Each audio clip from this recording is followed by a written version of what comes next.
ஹாய்ங்க, வணக்கம். இன்றைக்கி சூப்பரான ஒரு ஆகர்ஷண பொடி தான் செய்ய போகிறோம். எப்படி செய்கிறதுன்னு பார்க்கலாம். அதுக்கு வெற்றியை அள்ளித்தரும் வெட்டி வேர் கொஞ்சம் எடுத்துருக்கேன். மகாலட்சுமி பிடிச்ச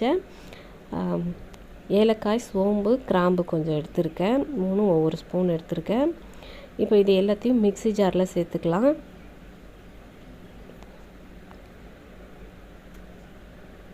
எல்லாத்தையும் ஒன்றாவே மிக்ஸி ஜாரில் சேர்த்துட்டு நல்லா நைஸாக அரைச்சி எடுத்துக்கலாம். இது நைஸாலாம் மசியாது. வெட்டி வேர் மசியவே இல்லை என் மிக்சியில்.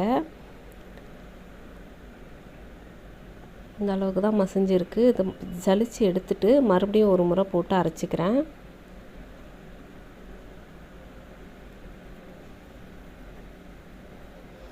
மறுபடியும் போட்டு கொஞ்சம் அரைச்சிருக்கேன். அப்போவும் பார்த்திங்கன்னா சரியாக மசியலை. இப்போ இதை அப்படியே வச்சிடுறேன். போதும், இதுக்கு மேலே இதை மசியாது. இந்த அளவுக்கு இப்போ இந்த மசிஞ்ச பவுடர் கிடச்சிருக்கு. இப்போ இது கூட இன்னும் கொஞ்சம் பொருள் சேர்க்க போகிறோம். கொஞ்சம் சந்தனம், கொஞ்சம் பச்சை கற்பூரம், மஞ்சத்தூள், இது எல்லாத்தையும் இப்போ இதிலே சேர்த்துக்கலாம். சந்தனம் எங்கிட்ட வில்லை சந்தனம் தான் இருந்ததுனால நான் இது போட்டிருக்கேன்.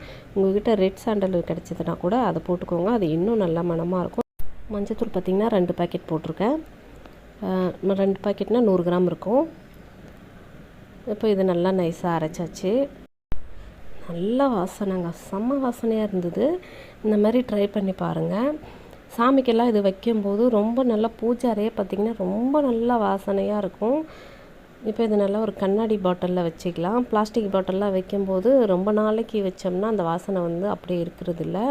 இந்த மாதிரி கண்ணாடி பாக்ஸில் போட்டு வைக்கும்போது ரொம்ப நாள் ஆனாலும் அப்படியே இருக்குது. நான் இது எனக்கு ஒரு 2 மாதத்துக்கு தான் வரும். நான் அப்பப்போ அரைச்சிக்குவேன். நீங்கள் 6 மாதத்துக்கு வேணும்னாலும் அப்படியே அரைச்சி வச்சுக்கலாம். நல்லா தான் இருக்கும். இந்த மாதிரி அரைச்சி சாமிக்கெல்லாம் வைக்கும்போது லக்ஷ்மி கடாட்சமாக வீடே தெய்வீகமாக இருக்கும். நீங்களும் ட்ரை பண்ணி பாருங்கள். ட்ரை பண்ணி பார்த்துட்டு எப்படி இருக்குன்னு கமெண்ட் பண்ணுங்கள். தேங்க்யூ.